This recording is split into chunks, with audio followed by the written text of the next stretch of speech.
Sherry, welcome. Thank you, Tom.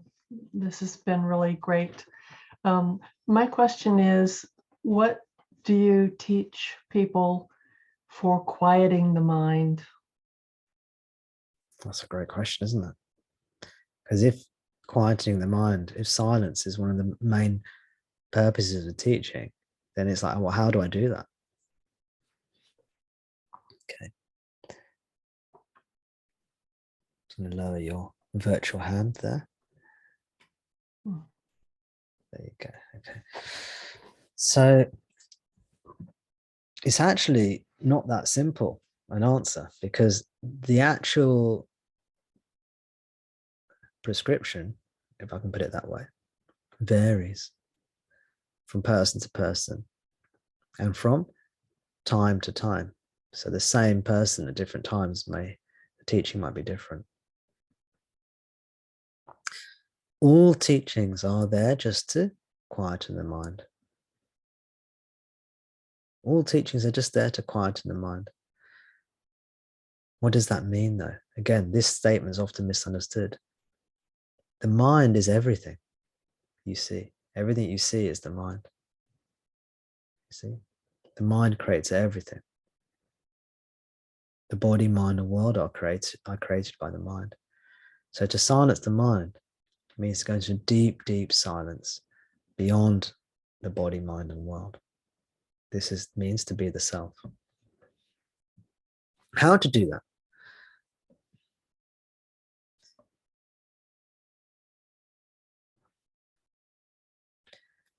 I'm just going to give a shorter answer. And Sherry, you're welcome to ask me again at another meeting where I can maybe expand on this. But just because we're coming towards the end of today's, use your intuition.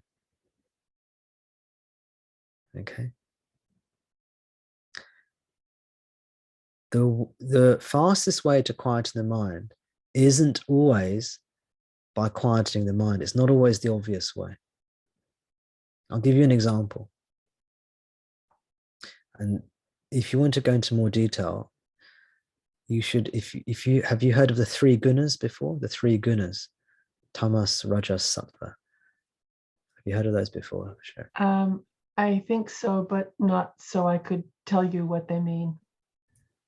So I'd recommend you have a look at the three gunas on tomdas.com. Rajas, sattva, tamas, rajas, sattva. Because depending on which is your predominant guna, your predominant energy, these three energies, it affects what the quickest way to silence is. Some people think that quieting your mind is the quickest way to quieten your mind. But actually, sometimes it can be doing something quite active. It might be dancing.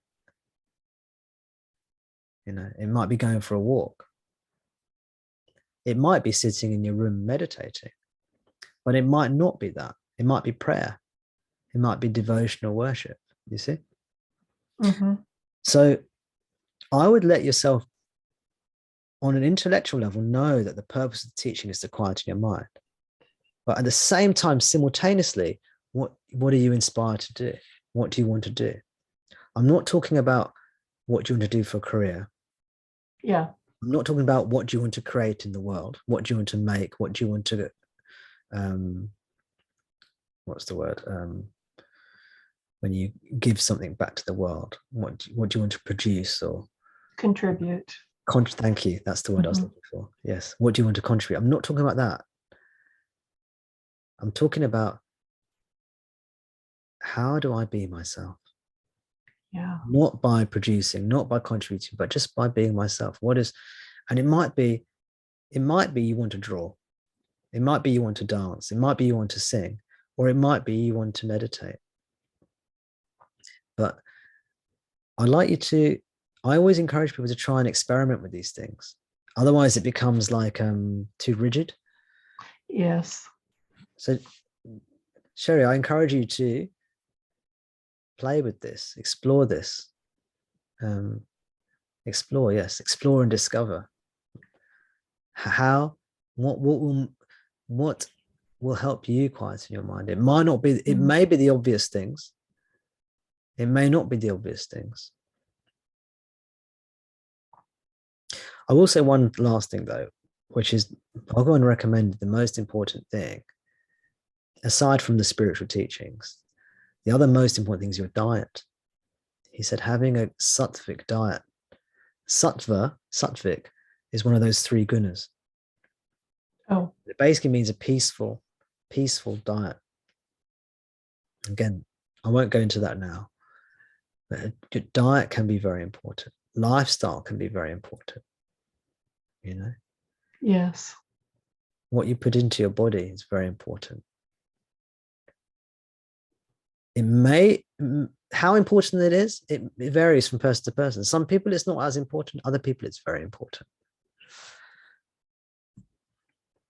So not a direct answer, sorry, Sherry, but hopefully helpful nonetheless.